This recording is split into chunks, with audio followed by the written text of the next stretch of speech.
Capítulo 45. Organización del sistema nervioso, funciones básicas de la sinapsis y neurotransmisores. El sistema nervioso carece de parangón en cuanto a la enorme complejidad de los procesos de pensamiento y acciones de control que es capaz de realizar. Cada minuto son literalmente millones los fragmentos de información que recibe procedentes de los distintos nervios y órganos sensitivos y a continuación integra todo este cúmulo para generar las respuestas que vaya a emitir el organismo. Antes de comenzar este análisis del sistema nervioso, el lector debería consultar los capítulos 5 y 7, donde se ofrecen los principios que rigen los potenciales de membrana y la transmisión de señales en los nervios y a través de las uniones neuromusculares. Diseño general del sistema nervioso. La neurona, unidad funcional básica del sistema nervioso central. El sistema nervioso central contiene más de 100.000 millones de neuronas. La figura 45.1 muestra una neurona típica correspondiente a una clase que está presente en la corteza motora del cerebro. Las señales de entrada llegan a ella a través de las sinapsis situadas fundamentalmente en las dendritas neuronales, pero también en el soma celular. Según los diversos tipos de neuronas, las conexiones sinápticas procedentes de las fibras aferentes pueden ser tan solo unos cientos o llegar hasta 200.000. Por el contrario, la señal de salida viaja por el único axón que abandona la neurona. A continuación, este axón da origen a numerosas ramas independientes que se dirigen hacia otras zonas del sistema nervioso o de la periferia corporal. Un rasgo especial de la mayoría de las sinapsis consiste en que normalmente la señal solo circula en sentido anterógrado, desde el axón de una neurona precedente hasta las dendritas en la membrana celular de las neuronas ulteriores. Esto obliga a la señal a viajar en la dirección exigida para llevar a cabo las funciones nerviosas específicas. Porción sensitiva del sistema nervioso, receptores sensitivos.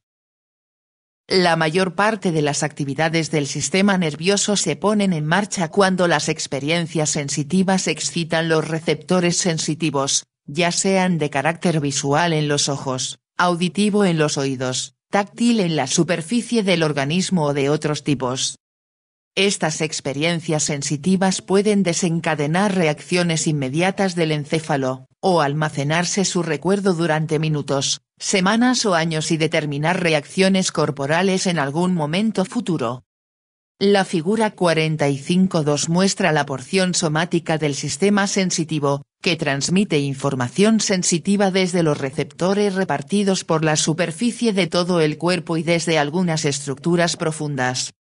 Esta información penetra al sistema nervioso central a través de los nervios periféricos y se transporta de inmediato hasta múltiples zonas sensitivas en 1. La médula espinal a todos sus niveles, 2. La formación reticular del bulbo raquídeo, la protuberancia y el mesencéfalo en el encéfalo, 3. El cerebelo, 4. El tálamo, y 5. Áreas de la corteza cerebral.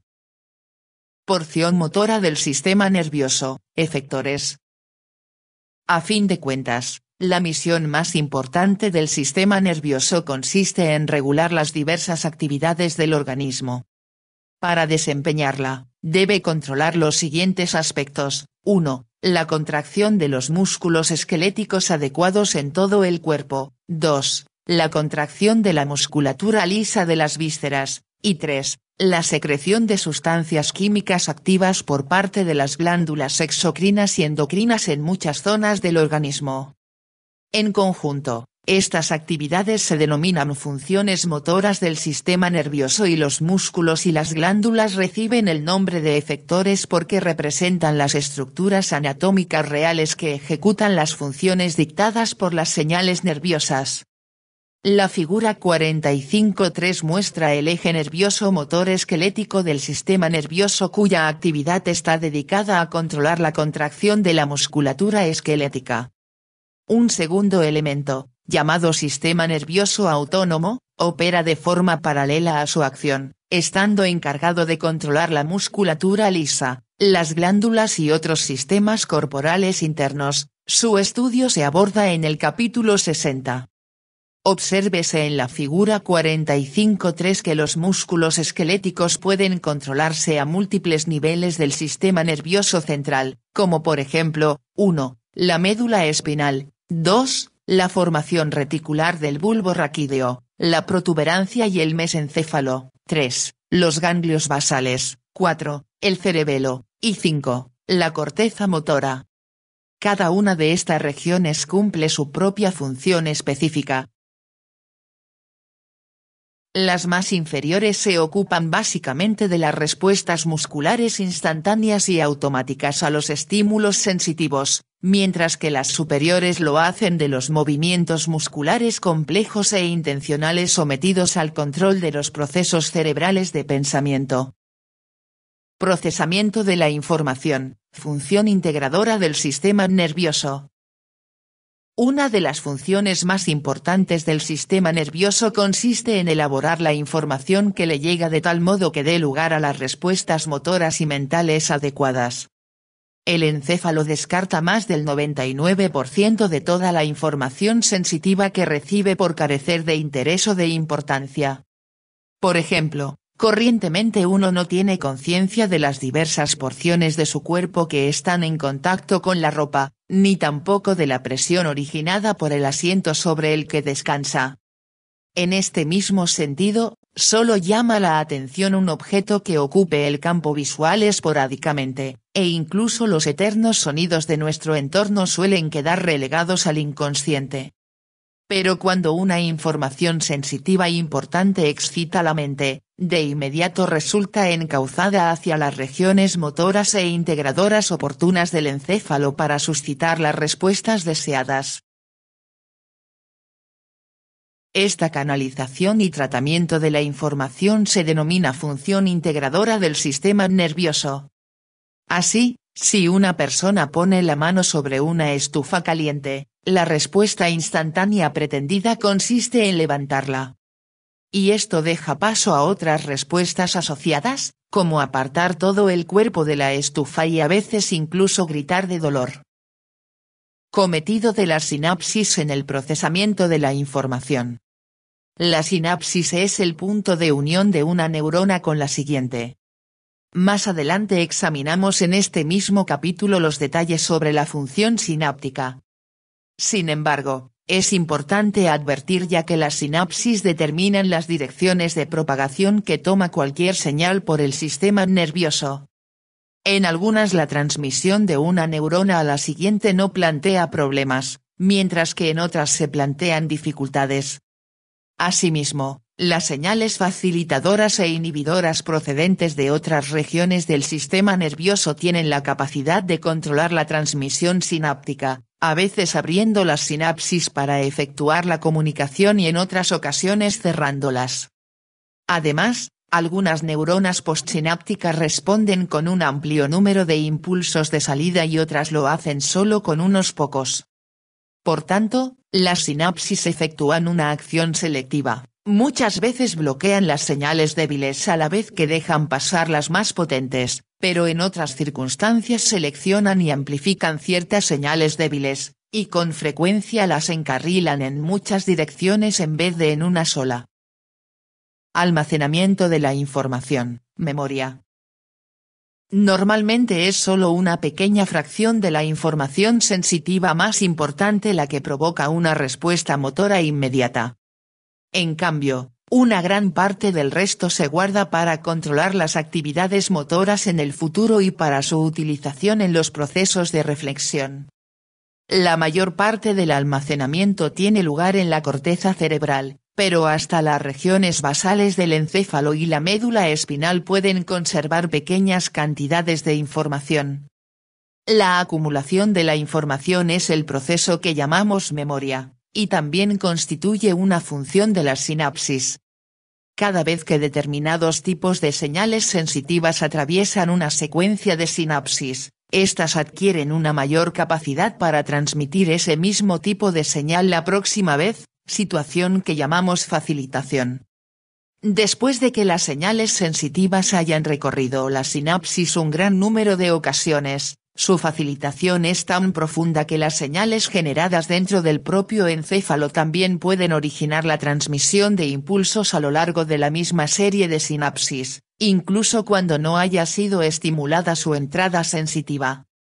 Esto otorga a la persona una percepción de estar experimentando sensaciones originales, aunque únicamente se trate de recuerdos de las mismas. Los mecanismos exactos por los que sucede la facilitación a largo plazo de la sinapsis en el proceso de la memoria no están del todo claros, pero en el capítulo 57 se explica lo que se conoce sobre este tema y otros detalles acerca del sistema de la memoria sensitiva. Una vez que los recuerdos están guardados en el sistema nervioso, pasan a formar parte de los mecanismos de procesamiento cerebral para el pensamiento en el futuro. Es decir, los procedimientos de deliberación del encéfalo comparan las experiencias sensitivas nuevas con los recuerdos acumulados. A continuación, estos últimos sirven para seleccionar la información sensitiva nueva que resulte más importante y encauzarla hacia las regiones correspondientes para el almacenamiento de la memoria a fin de permitir su uso en el futuro o hacia las regiones motoras para dar lugar a las respuestas corporales inmediatas. Principales niveles de función del sistema nervioso central. El sistema nervioso humano ha heredado unas capacidades funcionales especiales correspondientes a cada etapa recorrida por el desarrollo evolutivo del hombre. A partir de este bagaje, los principales niveles del sistema nervioso central que presentan unas características funcionales específicas son 3, 1, el nivel medular, 2, el nivel encefálico inferior o subcortical, y 3, el nivel encefálico superior o cortical. Nivel medular. Muchas veces concebimos la médula espinal como un mero conducto para transmitir las señales que viajan desde la periferia del cuerpo hasta el encéfalo, o en sentido opuesto de vuelta desde el encéfalo hasta el cuerpo. Esto dista mucho de la verdad. Incluso después de haber seccionado la médula espinal en la región cervical alta, seguirán ocurriendo muchas funciones medulares dotadas de una gran organización. Por ejemplo, los circuitos neuronales de la médula pueden originar, 1, los movimientos de la marcha, 2, reflejos para retirar una parte del organismo de los objetos dolorosos, 3, reflejos para poner rígidas las piernas para sostener el tronco en contra de la gravedad, y 4, reflejos que controlan los vasos sanguíneos locales, los movimientos digestivos o la excreción urinaria. En realidad, los niveles superiores del sistema nervioso no suelen operar enviando señales directamente hacia la periferia del cuerpo sino hacia los centros de control en la médula, simplemente ordenando que estos centros ejecuten sus funciones. Nivel encefálico inferior o subcortical. Gran parte, si no la mayoría, de lo que llamamos actividades inconscientes del organismo están controladas por las regiones inferiores del encéfalo, el bulbo raquídeo, la protuberancia, el mesencéfalo, el hipotálamo, el tálamo, el cerebelo y los ganglios basales. Por ejemplo, la regulación de la presión arterial y la respiración se lleva a cabo básicamente en el bulbo raquídeo y la protuberancia sin intervención de la conciencia. El control del equilibrio constituye una función combinada entre las porciones más antiguas del cerebelo y la formación reticular del bulbo raquídeo, la protuberancia y el mesencéfalo. Los reflejos de la alimentación, como la salivación y el humedecimiento de los labios en respuesta al sabor de la comida, están regulados por regiones del bulbo raquídeo, la protuberancia, el mesencéfalo, la amígdala y el hipotálamo. Numerosos patrones emocionales, como la ira, la excitación, las respuestas sexuales, las reacciones al dolor y al placer, aún pueden darse una vez destruida gran parte de la corteza cerebral. Nivel encefálico superior o cortical. Tras la explicación precedente sobre las numerosas funciones del sistema nervioso que acontecen en los niveles medular y encefálico inferior, uno puede preguntarse, ¿qué le queda por hacer a la corteza cerebral? La respuesta a esta cuestión resulta complicada, pero hay que buscar su punto de partida en el hecho de que esta estructura es un enorme almacén de recuerdos. La corteza jamás funciona en solitario, sino que siempre lo hace asociada a los centros inferiores del sistema nervioso. Sin su concurso, el funcionamiento de los centros encefálicos inferiores a menudo es impreciso. El inmenso depósito de información cortical suele convertir estas funciones en operaciones determinativas y precisas. Finalmente, la corteza cerebral resulta fundamental para la mayor parte de los procesos de nuestro pensamiento, pero no puede funcionar por su cuenta. En realidad, son los centros encefálicos inferiores, y no la corteza, los que despiertan en ella la vigilia, abriendo así su banco de recuerdos a la maquinaria cerebral del razonamiento. Por tanto, cada porción del sistema nervioso cumple unas funciones específicas. Pero es la corteza la que destapa todo un mundo de información almacenada para su uso por la mente. Comparación del sistema nervioso con un ordenador. Cuando comenzaron a crearse los ordenadores, pronto quedó patente que estas máquinas presentan muchos rasgos en común con el sistema nervioso. En primer lugar, todos poseen circuitos de entrada comparables a la porción sensitiva del sistema nervioso y circuitos de salida comparables a su porción motora. En los ordenadores más sencillos, las señales de salida están bajo el control directo de las señales de entrada, funcionando de un modo similar a los reflejos simples de la médula espinal. En los más complejos, la salida está condicionada por las señales de entrada y también por la información que ya está almacenada en su memoria, lo que resultaría análogo a los mecanismos reflejos y de procesamiento más complejos a cargo de nuestro sistema nervioso superior. Por ende, a medida que los ordenadores adquieren todavía mayor complejidad, es necesario añadir aún otro componente, llamado unidad de procesamiento central, que determina la secuencia de todas las operaciones. Este elemento es equivalente a los mecanismos cerebrales de control que dirigen nuestra atención primero hacia un razonamiento, una sensación o una actividad motora, luego hacia otro, y así sucesivamente, hasta que tienen lugar secuencias complejas de pensamiento o de acción. La figura 45.4 presenta una sencilla representación esquemática de un ordenador.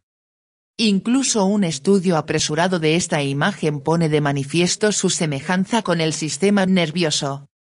El hecho de que los ingredientes básicos de un ordenador de uso general sean análogos a los del sistema nervioso humano muestra que el encéfalo es básicamente un ordenador que reúne información sensitiva sin parar y la emplea junto a la ya almacenada para calcular el curso diario de las actividades del organismo. Sinapsis del sistema nervioso central. La información recorre el sistema nervioso central sobre todo bajo la forma de potenciales de acción nerviosos, llamados simplemente impulsos nerviosos, a través de una sucesión de neuronas, una después de la otra. Sin embargo, además, cada impulso puede, 1, quedar bloqueado en su transmisión de una neurona a la siguiente, 2, convertirse en una cadena repetitiva a partir de un solo impulso, o 3, integrarse con los procedentes de otras células para originar patrones muy intrincados en las neuronas sucesivas. Todas estas actividades pueden clasificarse como funciones sinápticas de las neuronas. Tipos de sinapsis, químicas y eléctricas.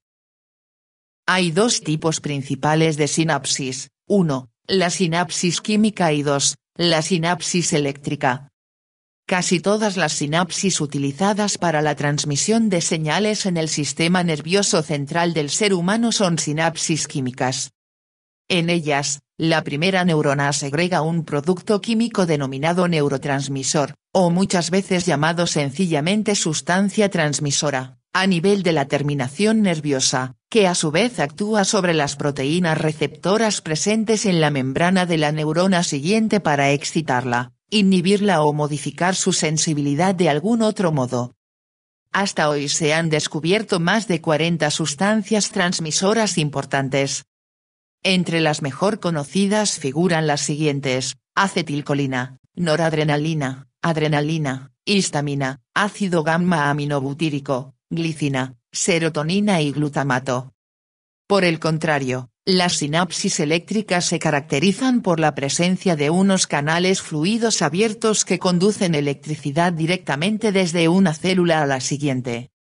La mayoría de ellos consta de pequeñas estructuras proteicas tubulares llamadas uniones en hendidura que permiten el movimiento libre de los iones desde el interior de una célula hasta el interior de la siguiente. Estas uniones se explicaron en el capítulo 4. En el sistema nervioso central no se han encontrado más que unos cuantos ejemplos de uniones en hendidura. Sin embargo, los potenciales de acción se transmiten a través de ellas y de otras uniones semejantes desde una fibra muscular lisa hasta la siguiente en el músculo liso visceral, capítulo 8, y desde un miocito cardíaco al siguiente en el músculo cardíaco, capítulo 10. Conducción unidireccional en las sinapsis químicas. Las sinapsis químicas poseen una característica sumamente importante que las convierte en un elemento muy conveniente para transmitir la mayor parte de las señales en el sistema nervioso.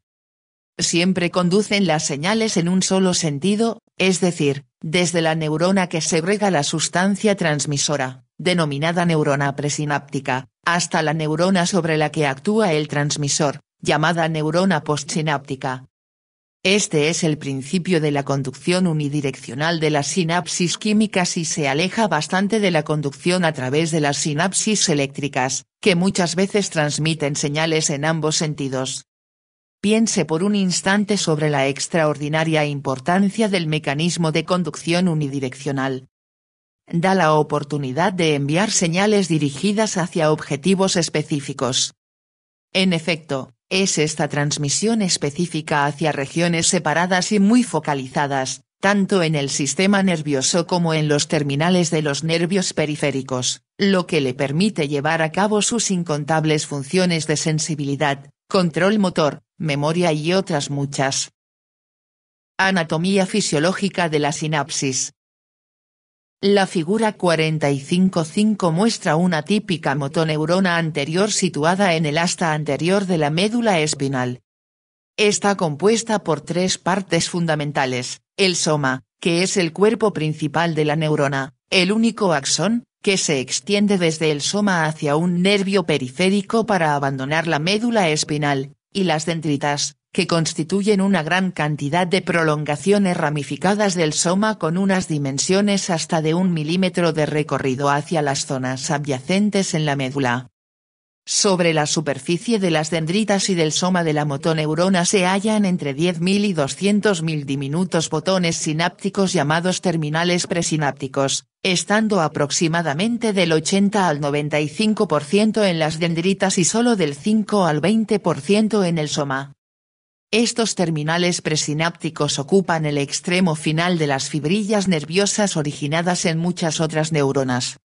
En gran parte son excitadores, es decir, segregan una sustancia transmisora que estimula a la neurona postsináptica. Sin embargo, otras son inhibidoras, y segregan una sustancia transmisora que inhibe a la neurona postsináptica.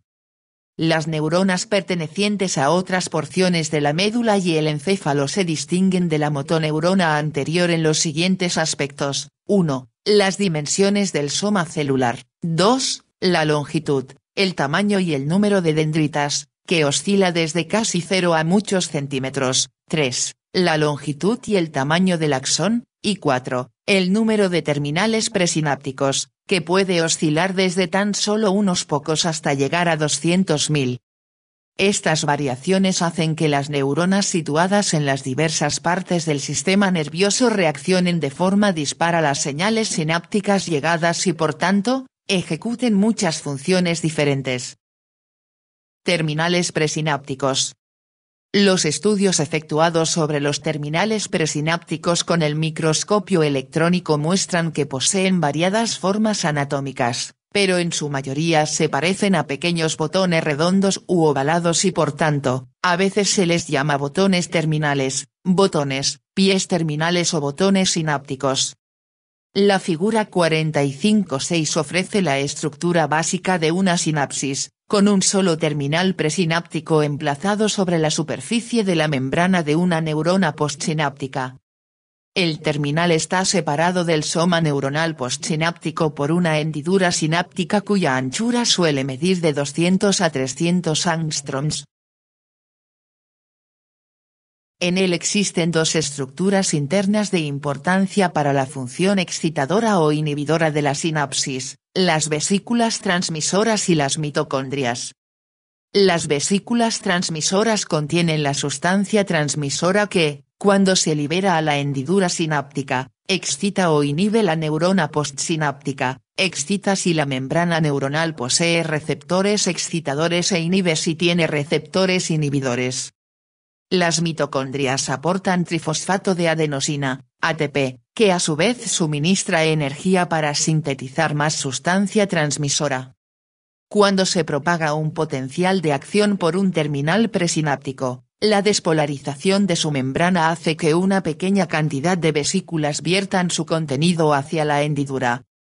Por su parte, el transmisor liberado provoca un cambio inmediato en las características de permeabilidad de la membrana neuronal postsináptica y esto origina la excitación o la inhibición de la célula, en función de las propiedades del receptor neuronal. Mecanismo por el que los potenciales de acción provocan la liberación del transmisor en los terminales presinápticos, misión de los iones calcio. La membrana del terminal presináptico se llama membrana presináptica. Contiene una gran abundancia de canales de calcio dependientes de voltaje. Cuando un potencial de acción la despolariza, estos canales se abren y permiten la entrada en el terminal de un número importante de iones calcio. La cantidad de sustancia transmisora que sale a continuación hacia la hendidura sináptica desde el terminal es directamente proporcional al total de iones calcio que penetran. No se conoce el mecanismo exacto por el que estos iones propician su liberación, pero se piensa que es el siguiente. Cuando los iones calcio llegan al terminal presináptico, parecen unirse a unas moléculas proteicas especiales situadas sobre la cara interna de la membrana presináptica, llamadas puntos de liberación. A su vez, este enlace suscita la apertura de los puntos de liberación a través de la membrana, y así permite que unas pocas vesículas transmisoras suelten su contenido hacia la hendidura después de cada potencial de acción. En el caso de las vesículas que almacenan el neurotransmisor acetilcolina, existen entre 2000 y 10.000 moléculas de esta sustancia en cada una y en el terminal presináptico hay suficientes vesículas como para transmitir desde unos cuantos cientos hasta más de 10.000 potenciales de acción. Acción de la sustancia transmisora en la neurona postsináptica, función de las proteínas receptoras. La membrana de la neurona postsináptica contiene una gran cantidad de proteínas receptoras, que también están recogidas en la figura 45.6.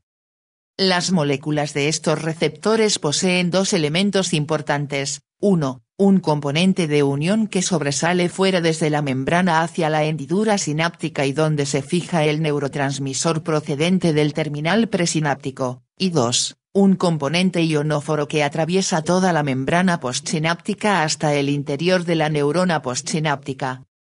Por su parte, este elemento se desdobla en dos clases, 1, un canal iónico que permite el paso de determinados tipos de iones a través de la membrana o 2, un activador de segundos mensajeros que en vez de un canal iónico es una molécula que protruye hacia el citoplasma celular y activa una sustancia o más en el seno de la neurona postsináptica. A su vez, estas sustancias actúan como segundos mensajeros para aumentar o disminuir determinadas funciones específicas de la célula. Canales iónicos. Los canales iónicos de la membrana neuronal postsináptica suelen ser de dos tipos, 1, canales catiónicos, cuya clase más frecuente deja pasar iones sodio cuando se abren, pero a veces también cumplen esta función con el potasio o el calcio, y 2, canales aniónicos, que permiten sobre todo el paso de los iones cloruro, pero también de minúsculas cantidades de otros aniones. Los canales catiónicos que transportan iones sodio están revestidos de cargas negativas. Esta situación atrae hacia ellos a los iones sodio dotados de carga positiva cuando el diámetro del canal aumenta hasta superar el tamaño del ion sodio hidratado. Pero esas mismas cargas negativas repelen los iones cloruro y otros aniones e impiden su paso. Con respecto a los canales aniónicos, cuando sus diámetros alcanzan las dimensiones suficientes, entran los iones cloruro y los atraviesan hasta el lado opuesto, mientras que los cationes de sodio, potasio y calcio quedan retenidos, básicamente porque sus iones hidratados son demasiado grandes para poder pasar. Más adelante estudiaremos que cuando se abren los canales catiónicos y dejan entrar iones sodio positivos, dicha carga eléctrica excitará a su vez a esta neurona. Por tanto, una sustancia transmisora capaz de abrir los canales catiónicos se denomina transmisor excitador. A la inversa, la apertura de los canales aniónicos permite la entrada de cargas eléctricas negativas, que inhiben a la neurona. Así pues, las sustancias transmisoras que abren estos canales se llaman transmisores inhibidores. Cuando una sustancia transmisora activa un canal iónico, su apertura suele producirse en una fracción de milisegundo. Si, en cambio, deja de estar presente, el canal se cierra con idéntica velocidad. La apertura y el cierre de los canales iónicos aportan un medio para el control muy rápido de las neuronas postsinápticas. Sistema de segundo mensajero en la neurona postsináptica. Muchas funciones del sistema nervioso, como por ejemplo los procesos de memoria, requieren la producción de unos cambios prolongados en las neuronas durante segundos y hasta meses después de la desaparición de la sustancia transmisora inicial.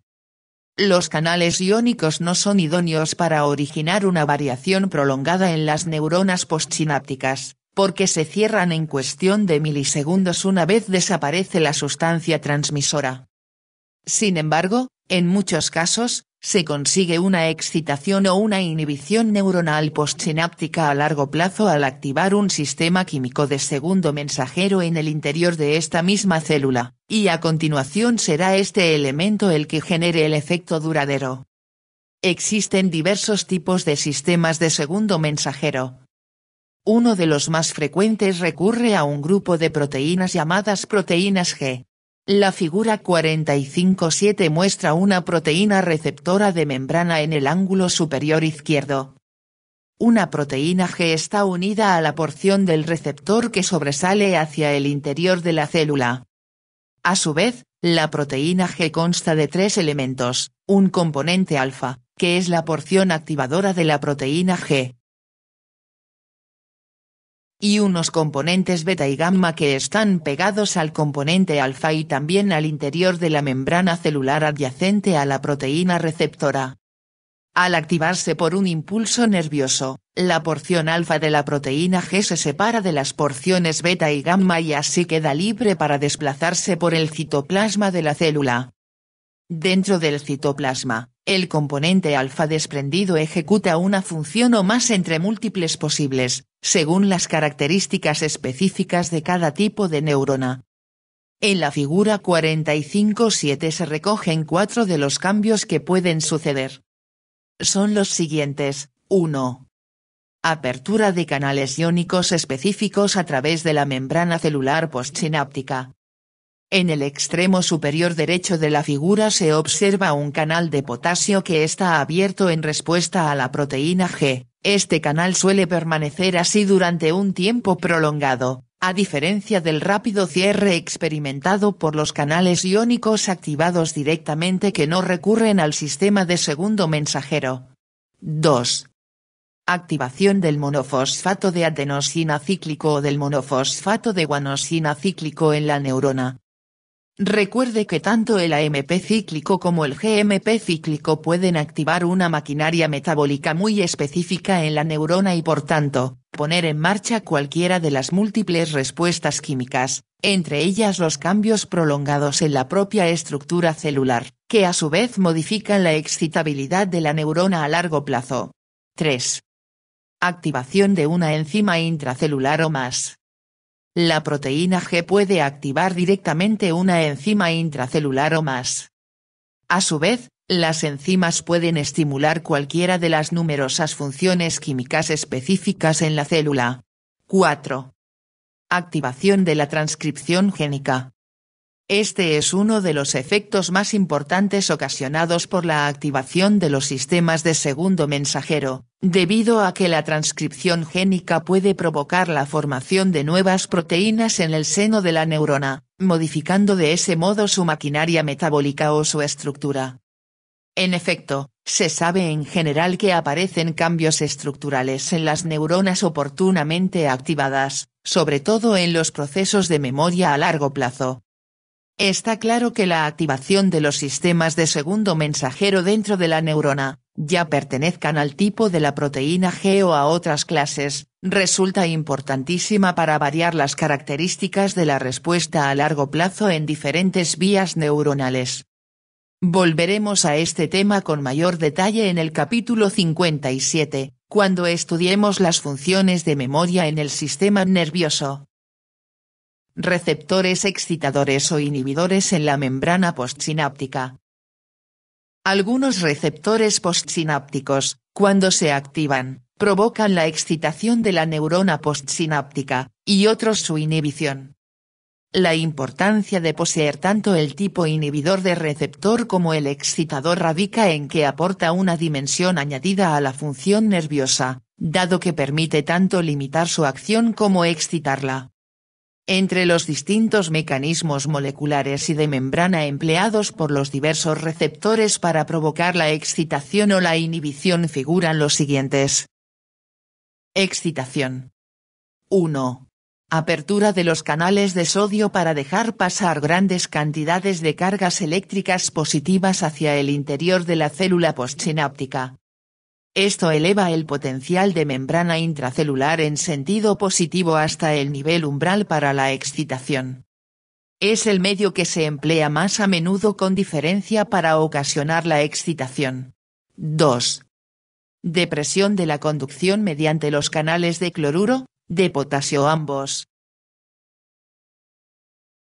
Esto reduce la difusión de los iones cloruro con carga negativa hacia el interior de la neurona postsináptica o de los iones potasio con carga positiva hacia el exterior. En cualquier caso, el efecto consiste en volver más positivo de lo normal el potencial de membrana interno, que es excitador. 3. Diversos cambios en el metabolismo interno de la neurona postsináptica para excitar la actividad celular o, en algunas ocasiones, incrementar el número de receptores excitadores de la membrana o disminuir el de los inhibidores. Inhibición. 1. Apertura de los canales del ion cloruro en la membrana neuronal postsináptica. Esto permite la difusión rápida de iones cloruro dotados de carga negativa desde el exterior de la neurona postsináptica hacia su interior, lo que traslada estas cargas al interior y aumenta la negatividad en esta zona, efecto que tiene un carácter inhibidor. 2. Aumento de la conductancia para los iones potasio fuera de la neurona. Esto permite la difusión de iones positivos hacia el exterior, lo que causa una mayor negatividad dentro de la neurona. Esto representa una acción inhibidora. 3. Activación de las enzimas receptoras que inhiben las funciones metabólicas celulares encargadas de aumentar el número de receptores sinápticos inhibidores o de disminuir el de los excitadores. Sustancias químicas que actúan como transmisores sinápticos.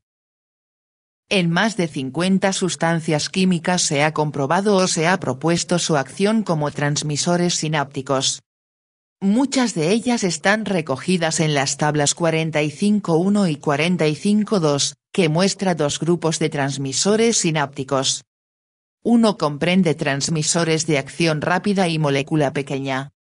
El otro está configurado por un gran número de neuropéptidos con un tamaño molecular muy superior y que normalmente presentan una acción mucho más lenta.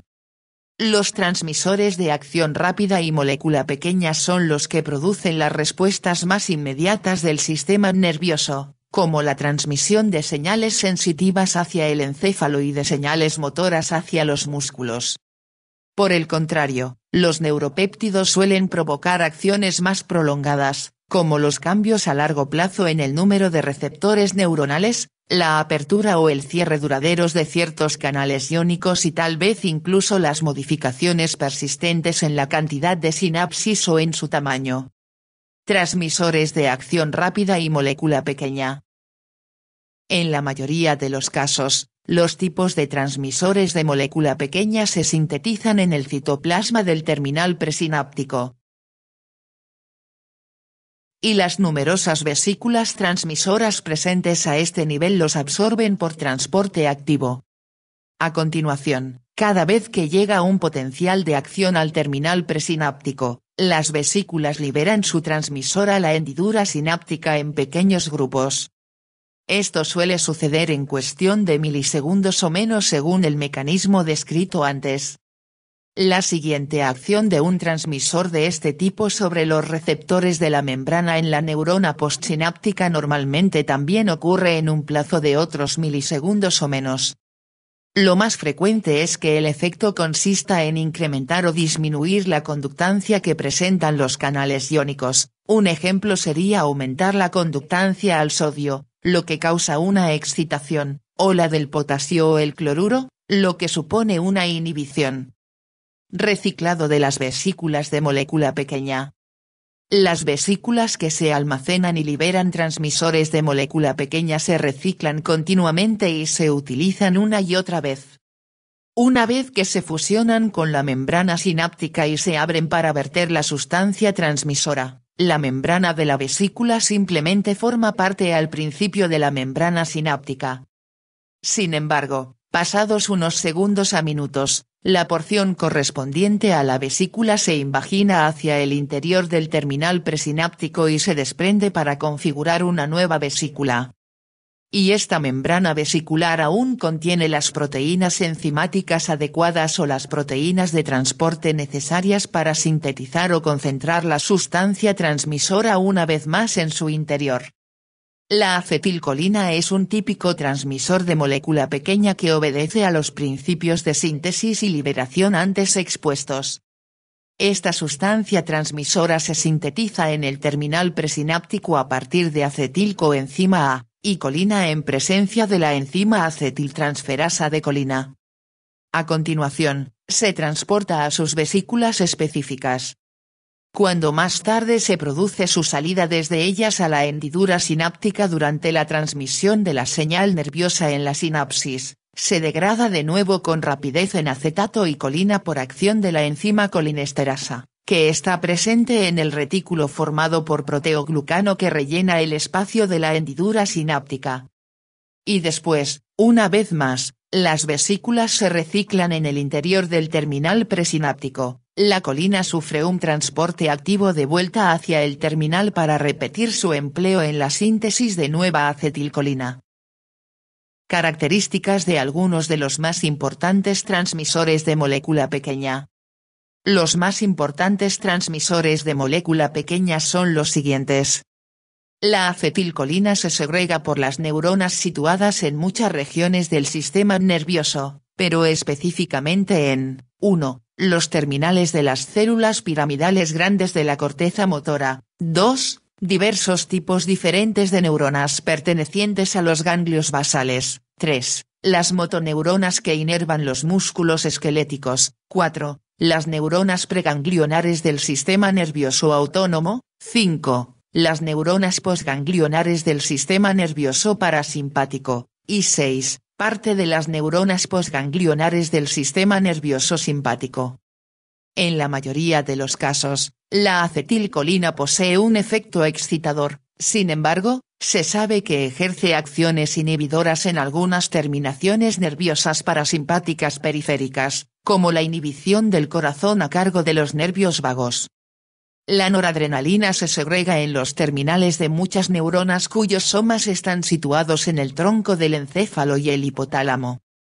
En concreto, las que están localizadas en el locus ceruleus de la protuberancia envían fibras nerviosas a amplias regiones del encéfalo que sirven para controlar la actividad global y el estado mental, como por ejemplo aumentar el nivel de vigilia. En la mayoría de estas zonas, la noradrenalina probablemente activa receptores excitadores, pero en unas cuantas, en cambio, estimula los inhibidores. También se segrega en la mayor parte de las neuronas postganglionares del sistema nervioso simpático, donde excita algunos órganos pero inhibe otros. La dopamina se segrega en las neuronas originadas en la sustancia negra. Su terminación se produce básicamente en la región estriada de los ganglios basales. El efecto que ejerce suele ser una inhibición. La glicina se segrega sobre todo en la sinapsis de la médula espinal. Se cree que siempre actúa como un transmisor inhibidor. El GABA se segrega en los terminales nerviosos de la médula espinal, el cerebelo, los ganglios basales y muchas áreas de la corteza. Se piensa que siempre causa una inhibición. El glutamato se segrega en los terminales presinápticos de muchas de las vías sensitivas que penetran en el sistema nervioso central, lo mismo que en muchas áreas de la corteza cerebral. Probablemente siempre causa excitación. La serotonina se segrega en los núcleos originados en el rafe medio del tronco del encéfalo que proyectan hacia numerosas regiones del cerebro y de la médula espinal, especialmente a las astas dorsales de la médula y al hipotálamo. Actúa en la médula como un inhibidor de las vías del dolor, y se piensa que la acción inhibidora sobre las regiones superiores del sistema nervioso ayuda a controlar el estado de ánimo de una persona, tal vez incluso provocando sueño. El óxido nítrico se segrega especialmente en los terminales nerviosos de las regiones encefálicas responsables de la conducta a largo plazo y de la memoria. Por tanto, este sistema transmisor podría esclarecer en el futuro algunas de las funciones correspondientes a estos dos aspectos que hasta ahora han desafiado toda explicación. El óxido nítrico difiere de otros transmisores de molécula pequeña por su mecanismo de producción en el terminal presináptico y por sus acciones sobre la neurona postsináptica. No está formado con antelación y almacenado en vesículas dentro del terminal presináptico como los demás transmisores. En su lugar, se sintetiza casi al instante según las necesidades, y a continuación difunde fuera de los terminales presinápticos durante un periodo de segundos en vez de ser liberado en paquetes vesiculares, y después hacia las neuronas postsinápticas cercanas. En ellas, no suele alterar mucho el potencial de membrana, sino que modifica las funciones metabólicas intracelulares que cambian la excitabilidad neuronal durante segundos, minutos o tal vez incluso más tiempo. Neuropéptidos. Los neuropéptidos se sintetizan de otro modo y tienen acciones que normalmente son lentas y en otros aspectos bastante diferentes de las que ejercen los transmisores de molécula pequeña. Estas sustancias no se sintetizan en el citoplasma de los terminales presinápticos. Por el contrario, se forman en los ribosomas del soma neuronal ya como porciones íntegras de grandes moléculas proteicas. Las moléculas proteicas penetran a continuación en los espacios existentes en el retículo endoplásmico del soma y posteriormente en el aparato de Golgi, donde suceden dos cambios. En primer lugar, la proteína formadora de neuropéptidos sufre una escisión enzimática en fragmentos más pequeños, algunos de los cuales son el propio neuropéptido o un precursor suyo. En segundo lugar, el aparato de Golgi introduce el neuropéptido en minúsculas vesículas transmisoras que se liberan hacia el citoplasma. A continuación, se transportan por el axón en todas las direcciones hacia el extremo de las fibras nerviosas a través de la corriente axónica del citoplasma, viajando a una velocidad de tan solo unos pocos centímetros al día. Finalmente, estas vesículas vierten su contenido en los terminales neuronales como respuesta a los potenciales de acción de la misma manera que los transmisores de molécula pequeña. Sin embargo, la vesícula sufre una autólisis y no se reutiliza. Debido a este laborioso método de formación de los neuropéptidos, normalmente se libera una cantidad mucho menor que de los transmisores de molécula pequeña. Esto se compensa en parte por el hecho de que en general poseen una potencia 1000 veces mayor o más que los transmisores de molécula pequeña. Otra característica importante de los neuropéptidos es que a menudo ocasionan acciones mucho más duraderas. Algunas de ellas consisten en el cierre prolongado de los canales de calcio, los cambios persistentes en la maquinaria metabólica de las células, en la activación o la desactivación de genes específicos dentro del núcleo celular, o en alteraciones a largo plazo de la cantidad de receptores excitadores o inhibidores. Algunos de estos efectos duran días, pero otros quizá meses o años. Nuestros conocimientos sobre las funciones de los neuropéptidos no están sino comenzando a desarrollarse. Fenómenos eléctricos durante la excitación neuronal. Los fenómenos eléctricos que ocurren durante la excitación neuronal se han estudiado especialmente en las grandes motoneuronas situadas en las astas anteriores de la médula espinal. Por tanto, los sucesos descritos en los próximos apartados se refieren básicamente a estas neuronas. Excepto por sus diferencias cuantitativas, también pueden aplicarse a la mayor parte de las demás neuronas del sistema nervioso. Potencial de membrana en reposo del soma neuronal. La figura 45.8 muestra el soma de una motoneurona medular, e indica un potencial de membrana en reposo de unos menos 65 milivoltios. Este valor es un poco menos negativo que los menos 90 milivoltios existentes en las grandes fibras nerviosas periféricas y en las del músculo esquelético. Un voltaje más bajo resulta importante ya que permite el control positivo y negativo del grado de excitabilidad neuronal. Es decir, el descenso del voltaje hasta un nivel menos negativo vuelve más excitable la membrana de la neurona, mientras que su aumento hasta un nivel más negativo la hace menos excitable. Este es el fundamento de los dos modos de acción en la neurona, la excitación o la inhibición, según se explica con detalle a lo largo de los próximos apartados. Diferencias de concentración iónica a través de la membrana en el soma neuronal.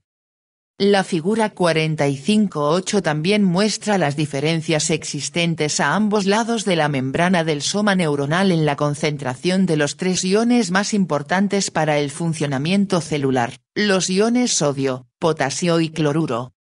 En la parte superior se observa que la concentración del ion sodio es alta en el líquido extracelular, 142 miliequivalentes por litro, pero baja en el interior de la neurona, 14 miliequivalentes por litro. Este gradiente está ocasionado por una potente bomba de sodio situada en la membrana del soma que lo saca continuamente fuera de la neurona. La figura 45.8 también indica que la concentración del ion potasio es alta en el interior del soma neuronal, 120 miliequivalentes por litro, pero baja en el líquido extracelular, 4,5 miliequivalentes por litro. Esto pone de manifiesto que existe una bomba de potasio, la otra mitad de la bomba de sodio-potasio, que mete el potasio en el interior. La figura mencionada revela que el ion cloruro tiene una concentración alta en el líquido extracelular, pero baja en el interior de la neurona. La membrana puede ser en cierto modo permeable a los iones cloruro y puede haber una débil bomba para ellos. Con todo, la principal razón para la baja concentración que presentan en el interior de la neurona son los menos 65 milivoltios existentes. Es decir, este voltaje negativo repele los iones cloruro con carga negativa, empujándoles hacia el exterior a través de los poros hasta que la concentración sea mucho menor dentro de la membrana que fuera. Recordemos, según los capítulos 4 y 5, que el potencial eléctrico a través de la membrana celular puede oponerse al movimiento de iones a través suyo si su polaridad y magnitud son las apropiadas. Un potencial que se oponga exactamente al movimiento de un ion se llama potencial de Nernst para ese ion. La ecuación es la siguiente: fuerza electromotriz en milivoltios igual a más menos 61 multiplicado por logaritmo de la concentración en el interior, dividido de la concentración en el exterior. Tendrá carácter negativo para los iones positivos y positivo para los negativos. Ahora vamos a calcular el potencial de Nernst que va a oponerse exactamente al movimiento de cada uno de los tres iones independientes, sodio, potasio y cloruro. Para la diferencia de concentración del sodio planteada en la figura 45.8, 142 miliequivalentes por litro en el exterior y 14 miliequivalentes por litro en el interior, el potencial de membrana que se opondrá exactamente al movimiento de este ion a través de los canales de sodio se cifra en más 61 milivoltios. Sin embargo, el potencial de membrana real es de menos 65 milivoltios, no de más 61 milivoltios. Por tanto, aquellos iones sodio que se filtren al interior son expulsados fuera de inmediato por la bomba de sodio, lo que mantiene el potencial negativo de menos 65 milivoltios dentro de la neurona. Para los iones potasio, el gradiente de concentración es de 120 miliequivalentes por litro dentro de la neurona y 4,5 miliequivalentes por litro fuera. Esto determina un potencial de Nernst de menos 86 milivoltios en el interior, que es más negativo que los menos 65 que existen en la realidad. Así pues, debido a la elevada concentración intracelular del ion potasio, hay una tendencia neta para su difusión hacia el exterior de la neurona, pero a esto se opone el bombeo continuo de estos iones hacia el interior. Finalmente, el gradiente del ion cloruro, 107 miliequivalentes por litro fuera y 8 miliequivalentes por litro dentro, justifica un potencial de Nernst de menos 70 milivoltios en el interior de la neurona, que solo es un poco más negativo que el valor real medido de menos 65 milivoltios. Por consiguiente, los iones cloruro tienden a filtrarse muy ligeramente hacia el interior, pero los pocos que lo hacen son expulsados al exterior, tal vez por una bomba activa de cloruro. Tenga en mente estos tres potenciales de Nernst y recuerde el sentido en el que tienden a difundir los diversos iones porque esta información es importante para entender la excitación y la inhibición de la neurona por activación de la sinapsis o inactivación de los canales iónicos. Distribución uniforme del potencial eléctrico en el interior del soma. El interior del soma neuronal contiene una solución electrolítica muy conductora, el líquido intracelular de la neurona. Además, su diámetro es grande, de 10 a 80 micras, lo que casi no genera ninguna resistencia a la conducción de la corriente eléctrica de una parte a otra de su interior. Por tanto, todo cambio en el potencial de cualquier zona del líquido dentro del soma suscita un cambio casi exactamente igual en el potencial de los demás puntos de su interior, esto es, siempre que la neurona no esté transmitiendo un potencial de acción. Este principio es importante, porque desempeña un cometido fundamental en la sumación de las señales que llegan a la neurona desde múltiples fuentes, según veremos en los apartados posteriores de este capítulo. Efecto de la excitación sináptica sobre la membrana postsináptica, potencial postsináptico excitador. En la figura 45.9a, se muestra la neurona en reposo con un terminal presináptico sin excitar apoyado sobre su superficie.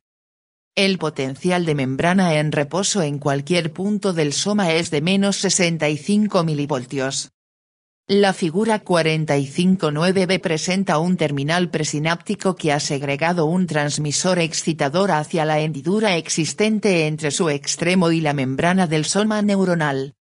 El transmisor actúa sobre el receptor excitador de esta última para incrementar la permeabilidad de la membrana al sodio. Debido al gran gradiente de concentración de sodio y a la elevada negatividad eléctrica dentro de la neurona, los iones sodio difunden con rapidez hacia el interior de la membrana. La rápida entrada de iones sodio con carga positiva neutraliza parte de la negatividad del potencial de membrana en reposo. Por tanto, en la figura 45.9b su valor ha cambiado en sentido positivo desde menos 65 hasta menos 45 milivoltios.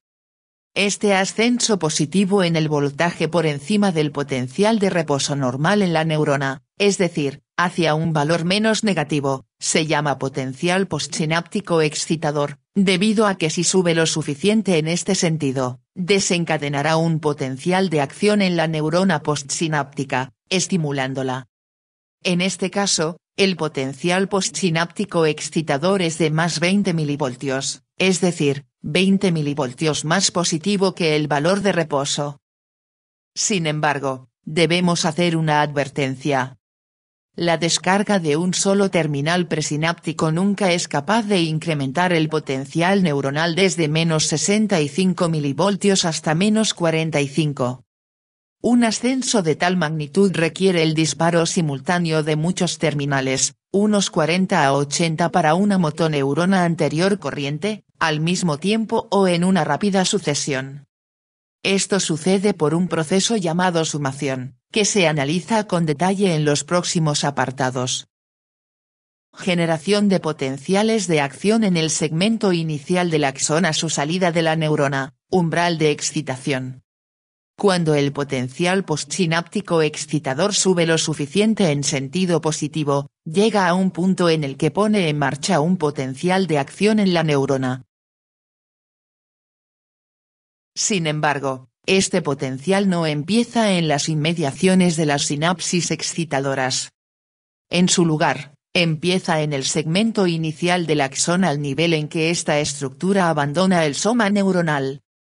La razón principal para que este sea el punto de origen del potencial de acción reside en que el soma posee en su membrana relativamente pocos canales de sodio dependientes de voltaje, lo que complica la apertura por parte del potencial postsináptico excitador del número necesario para desencadenar un potencial de acción.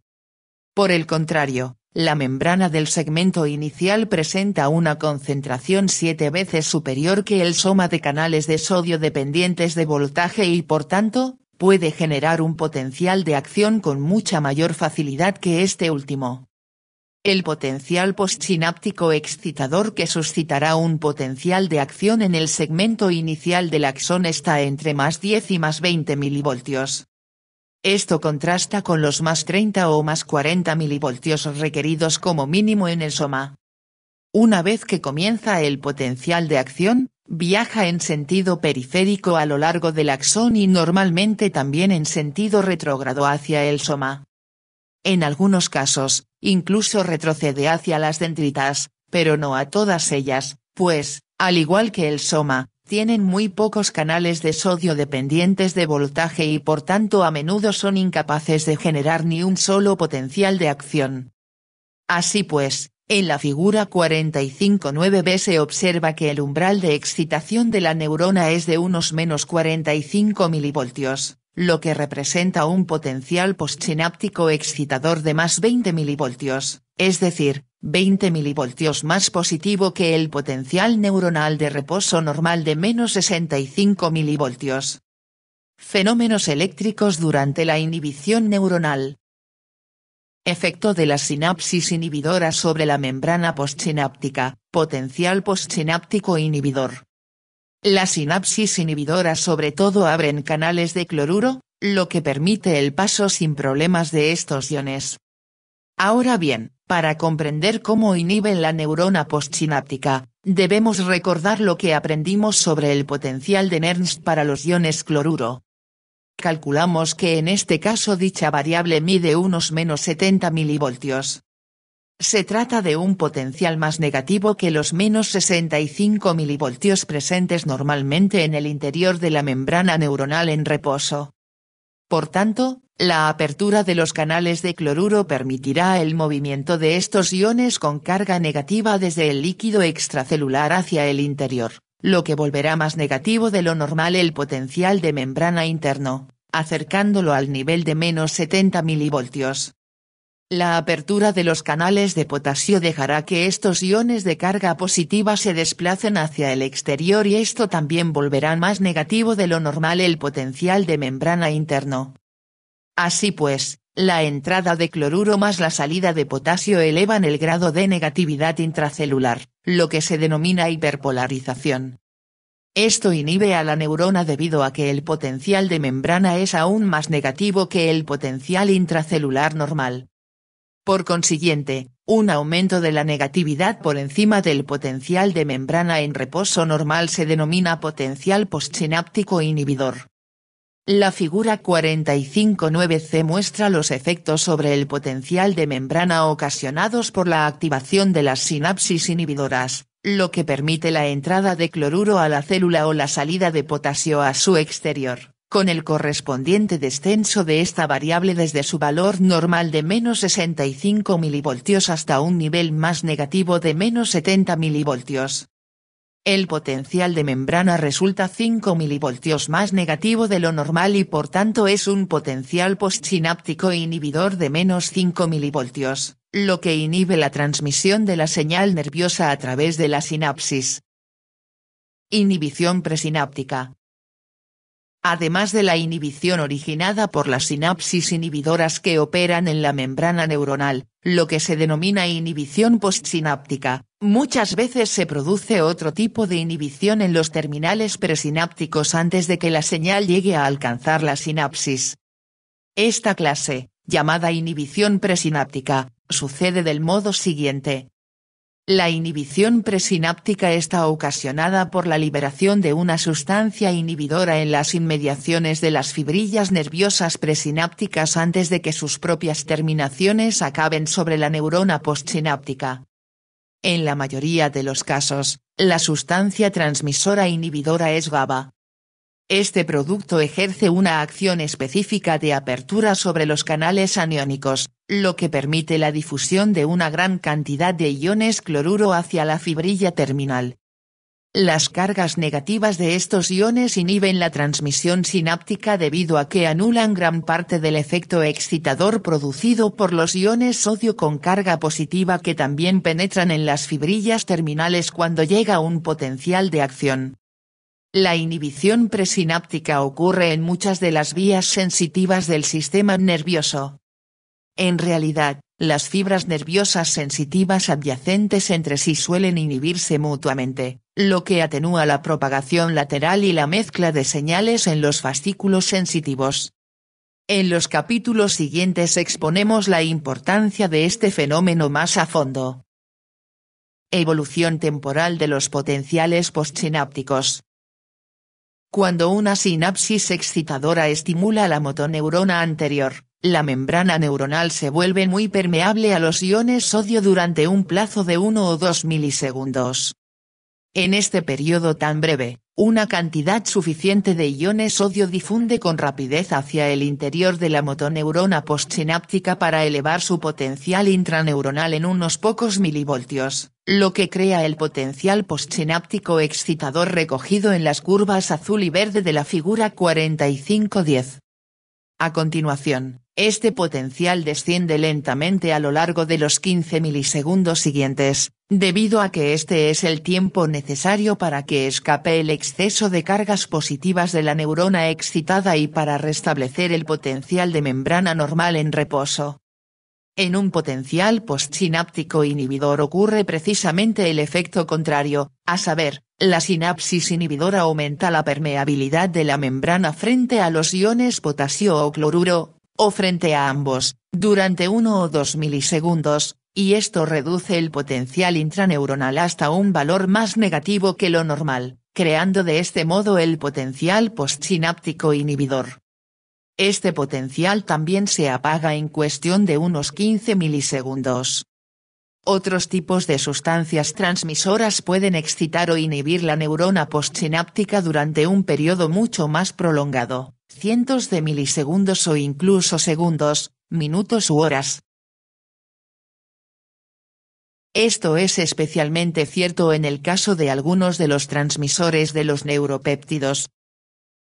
Sumación espacial en las neuronas, umbral de disparo. La excitación de un solo terminal presináptico sobre la superficie de una neurona casi nunca activa la célula. La razón reside en que la cantidad de sustancia transmisora liberada por un terminal aislado para originar un potencial postsináptico excitador normalmente no supera los 0,5 a 1 milivoltios, en vez de los 10 a 20 milivoltios necesarios en general para alcanzar el umbral de excitación. Sin embargo, al mismo tiempo suelen estimularse muchos terminales presinápticos. Aunque estas estructuras se encuentren esparcidas por amplias regiones de la neurona, aún así pueden sumarse sus efectos, es decir, agregarse uno a otro hasta que se produzca la excitación neuronal. La razón de este hecho es la siguiente: ya se señaló antes que un cambio de potencial en cualquier punto aislado del soma provocará su modificación casi exactamente igual hacia todas partes en su interior. Esto es así debido a que el gran cuerpo de la neurona presenta una conductividad eléctrica muy alta. Por tanto, con cada sinapsis excitadora que descarga a la vez, el potencial total dentro del soma se vuelve más positivo en 0,5 a 1 milivoltios.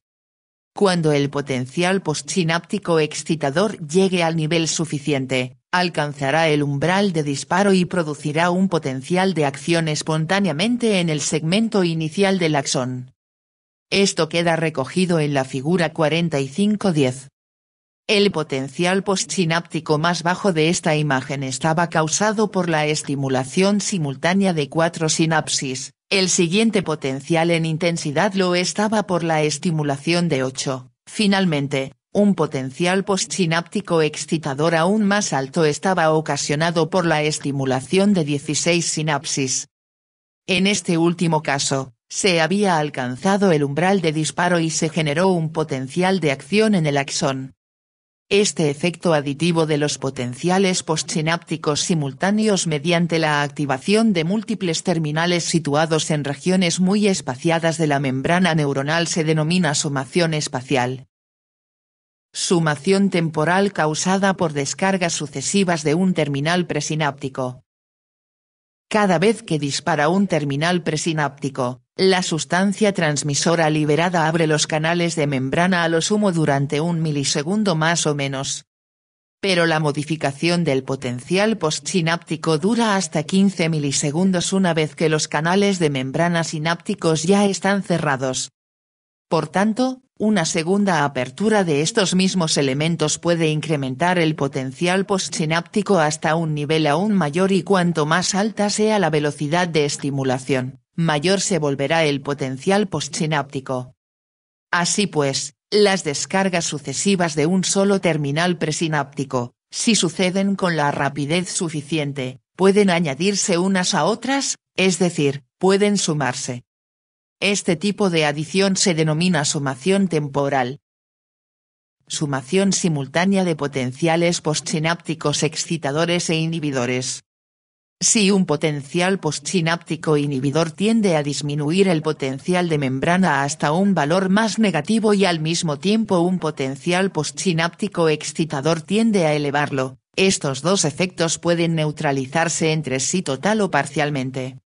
Así pues, cuando una neurona está siendo excitada por un potencial postsináptico excitador, una señal inhibidora procedente de otro origen puede reducir muchas veces el potencial postsináptico por debajo del valor umbral de excitación, interrumpiendo así su actividad. Facilitación de las neuronas. Con frecuencia el potencial postsináptico total una vez sumado es excitador, pero no ha subido lo suficiente como para alcanzar el umbral de disparo en la neurona postsináptica. Cuando ocurre esto, se dice que la neurona está facilitada. Es decir, su potencial de membrana está más cerca del umbral de disparo que lo normal, pero aún no ha alcanzado este nivel. Por consiguiente, la llegada de una señal excitadora más, emanada de cualquier otra fuente puede activarla en estas condiciones con una gran facilidad. Las señales difusas del sistema nervioso suelen facilitar grandes grupos de neuronas para que sean capaces de responder con rapidez y sin problemas a las señales que dimanan de otros orígenes. Funciones especiales de las dendritas para excitar a las neuronas. Campo espacial de excitación de las dendritas amplio. Las dendritas de las motoneuronas anteriores suelen extenderse de 500 a 1000 micras en todas las direcciones a partir del soma neuronal. Además, pueden recibir señales procedentes de una gran región espacial en torno a la motoneurona. Esto ofrece enormes oportunidades para su sumación desde numerosas fibras nerviosas presinápticas independientes. También es importante resaltar que entre el 80 y el 95% de todos los terminales presinápticos de la motoneurona anterior acaban sobre dendritas, a diferencia de un mero 5 a 20% que finalizan sobre el soma neuronal. Por consiguiente, una gran parte de la excitación viene suministrada por las señales transmitidas a través de las dendritas. La mayoría de las dendritas no son capaces de transmitir potenciales de acción, pero sí señales dentro de la misma neurona mediante conducción electrotónica. La mayoría de las dendritas no llegan a transmitir potenciales de acción debido a que sus membranas poseen relativamente pocos canales de sodio dependientes de voltaje, y sus umbrales de excitación son demasiado elevados para producir potenciales de acción. Con todo, sí que transportan corrientes electrotónicas desde las dendritas al soma. Este proceso significa la propagación directa de una corriente eléctrica por conducción de iones en los líquidos de las dendritas pero sin la generación de potenciales de acción. La estimulación, o inhibición, de la neurona por esta corriente presenta unas características especiales, según se indica a continuación. Disminución de la corriente electrotónica en las dendritas, efecto excitador, o inhibidor, mayor a cargo de las sinapsis situadas cerca del soma. En la figura 45.11 están representadas múltiples sinapsis excitadoras e inhibidoras que estimulan las dendritas de una neurona. En las dos dendritas de la izquierda aparecen efectos excitadores cerca del extremo de su punta. Obsérvese el elevado nivel de los potenciales postsinápticos excitadores en estas porciones, es decir, fíjese en sus potenciales de membrana menos negativos en estos puntos. Sin embargo, una gran parte de su potencial postsináptico excitador se pierde antes de llegar al soma. La razón estriba en que las dendritas son largas y sus membranas delgadas y al menos parcialmente permeables a los iones potasio y cloruro, lo que las vuelve porosas a la corriente eléctrica. Por tanto, antes de que los potenciales excitadores puedan alcanzar el soma, una gran proporción se habrá perdido por escape a través de la membrana.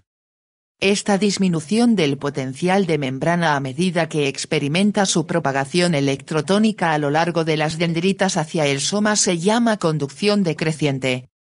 Cuanto más lejos esté la sinapsis excitadora del soma neuronal, mayor será esta disminución, y menos las señales excitadoras que lo alcancen. Por tanto, aquellas sinapsis que se hallan cerca del soma ejercen un efecto mucho mayor para suscitar la excitación o inhibición neuronal que las que quedan alejadas. Sumación de la excitación y la inhibición en las dendritas. La dendrita más alta de la figura 45.11 está estimulada tanto por sinapsis excitadoras como inhibidoras. A su punta llega un potente potencial postsináptico excitador, pero más cerca del soma hay dos sinapsis inhibidoras que actúan también sobre ella. Estas últimas aportan un voltaje hiperpolarizante que anula por completo el efecto excitador y llega a transmitir un pequeño grado de inhibición por conducción electrotónica hacia el soma. Por tanto, las dendritas pueden sumar los potenciales postsinápticos excitadores e inhibidores del mismo modo que lo hace el soma. También en la figura están recogidas varias sinapsis inhibidoras situadas directamente sobre el cono axónico y el segmento inicial del axón. Esta posición suministra una inhibición especialmente profunda debido a que ejerce el efecto directo de elevar el umbral de excitación en el mismo punto en que se genera el potencial de acción en condiciones normales. Relación del estado de excitación de la neurona con la frecuencia de descarga. Estado excitador. El estado excitador de una neurona se define como el nivel acumulado de impulsos excitadores que recibe. Si en un momento determinado el grado de excitación es más alto que el de inhibición, entonces se dice que existe un estado excitador. A la inversa, si es mayor la inhibición que la excitación, lo que se dice es que hay un estado inhibidor. Cuando el estado excitador de una neurona sube por encima del umbral de excitación, la célula disparará de forma repetida mientras permanezca a ese nivel. La figura 4512 muestra las respuestas que ofrecen tres tipos de neuronas cuyo estado excitador presenta diversos grados. Obsérvese que la neurona 1 tiene un umbral bajo de excitación, mientras que la neurona 3 lo tiene elevado. Pero obsérvese también en que la neurona 2 posee la menor frecuencia máxima de descarga, mientras que la neurona 3 tiene la mayor. Algunas neuronas del sistema nervioso central disparan de forma continua porque incluso su estado excitador normal se encuentra por encima del nivel umbral. La frecuencia de disparo suele poder elevarse aún más con un nuevo incremento de su estado excitador. En cambio, puede reducirse, o incluso detenerse los disparos, si se superpone un estado inhibidor en la neurona. Por tanto, dos neuronas distintas responden de modos diferentes, tienen umbrales de excitación dispares y presentan unas frecuencias máximas de descarga muy alejadas entre sí. Con un poco de imaginación es posible comprender fácilmente la importancia de poseer neuronas diversas con unas características de respuesta de múltiples tipos para cumplir las funciones muy variadas del sistema nervioso. Algunas características especiales de la transmisión sináptica. Fatiga de la transmisión sináptica. Cuando la sinapsis excitadora reciben estímulos repetidos a un ritmo elevado, al principio es muy alto el número de descargas de la neurona postsináptica, pero la frecuencia de disparo va bajando progresivamente en los milisegundos o segundos sucesivos. Esto se llama fatiga de la transmisión sináptica. La fatiga es una característica importantísima de la función sináptica porque cuando una región del sistema nervioso está hiperexcitada, permite que desaparezca este exceso de excitabilidad pasado un rato. Por ejemplo, la fatiga probablemente es el medio más sobresaliente para acabar dominando la excitabilidad excesiva del encéfalo durante una crisis epiléptica, hasta el punto de que cesen las convulsiones. Por tanto, su aparición constituye un mecanismo protector contra el exceso de actividad neuronal. Esto se examina de nuevo en la descripción que aborda los circuitos neuronales reverberantes en el capítulo 46. El mecanismo de la fatiga básicamente consiste en el agotamiento o en la debilitación parcial de las reservas de sustancia transmisora en los terminales presinápticos. Los terminales excitadores de muchas neuronas pueden almacenar una cantidad de transmisor excitador que no baste más que para originar unos 10.000 potenciales de acción, y sus reservas pueden acabarse en cuestión apenas de unos pocos segundos o minutos de estimulación rápida. Parte del proceso de la fatiga probablemente también obedezca a otros dos factores: 1. La inactivación progresiva que experimentan muchos de los receptores de membrana postsinápticos y 2. La lenta aparición de unas concentraciones iónicas anormales en el interior de la neurona postsináptica. Efecto de la acidosis o de la alcalosis sobre la transmisión sináptica. La mayoría de las neuronas son muy sensibles a los cambios del pH en los líquidos intersticiales que la rodean. Normalmente, la alcalosis aumenta mucho la excitabilidad neuronal. Por ejemplo, un ascenso en el pH de la sangre arterial desde su valor habitual de 7,4 hasta 7,8 u 8 suele causar convulsiones epilépticas en el encéfalo debido a la mayor excitabilidad de algunas neuronas cerebrales o de todas. Esto se puede demostrar especialmente bien si se pide que hiperventile una persona predispuesta a su aparición. La hiperventilación elimina el dióxido de carbono y por tanto eleva el pH de la sangre momentáneamente, pero incluso este tiempo tan breve muchas veces puede desencadenar un ataque epiléptico. En cambio, la acidosis disminuye acusadamente la actividad neuronal. Un descenso en el pH desde 7,4 hasta un valor inferior a 7 suele ocasionar un estado comatoso. Por ejemplo, en la acidosis diabética o urémica muy grave, prácticamente siempre se presenta coma. Efecto de la hipoxia sobre la transmisión sináptica. La excitabilidad neuronal también depende claramente de un aporte suficiente de oxígeno. Su interrupción nada más que por unos pocos segundos puede ocasionar una ausencia completa de excitabilidad en algunas neuronas. Esto se observa cuando cesa transitoriamente el flujo sanguíneo cerebral, porque en cuestión de 3 a 7 segundos la persona pierde el conocimiento. Efecto de los fármacos sobre la transmisión sináptica. Se sabe que muchos fármacos aumentan la excitabilidad de las neuronas y otros la disminuyen. Por ejemplo, cafeína, teofilina y teobromina, que están presentes en el café, el té y el chocolate, respectivamente, incrementan la excitabilidad neuronal. Se supone que al rebajar el umbral de excitación en las células. Estricnina es uno de los productos mejor conocidos que aumenta la excitabilidad de las neuronas. Sin embargo, no lo hace reduciendo su umbral de excitación, en su lugar, inhibe la acción de algunas sustancias transmisoras normalmente inhibidoras, sobre todo el efecto en este sentido de la glicina sobre la médula espinal. Por tanto, las acciones de los transmisores excitadores resultan aplastantes, y las neuronas quedan tan excitadas que pasan con rapidez a emitir descargas repetidas, derivando en unos espasmos musculares tónicos de gran intensidad. La mayoría de los anestésicos elevan el umbral de la membrana neuronal para la excitación y así disminuyen la transmisión sináptica en muchos puntos del sistema nervioso. Como muchos de estos compuestos son especialmente liposolubles, se ha pensado que algunos de ellos podrían modificar las propiedades físicas de las membranas neuronales, volviéndolas menos sensibles a los productos excitadores. Retraso sináptico.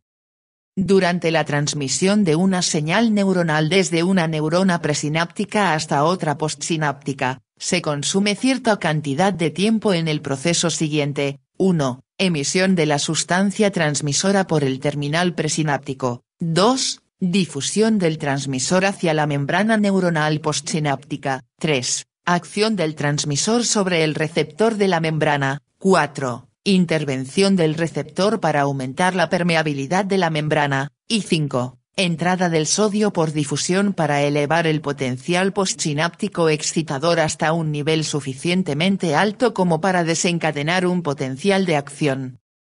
El periodo mínimo necesario para que tengan lugar todos estos fenómenos, incluso cuando se estimula simultáneamente un gran número de sinapsis excitadoras, es de unos 0,5 milisegundos. Esto se denomina retraso sináptico. Los neurofisiólogos pueden medir el tiempo de retraso mínimo transcurrido entre la llegada de una lluvia de impulsos a un conjunto de neuronas y la correspondiente lluvia de salida. Una vez recogido este dato, ya se puede calcular el número de neuronas sucesivas que forman el circuito.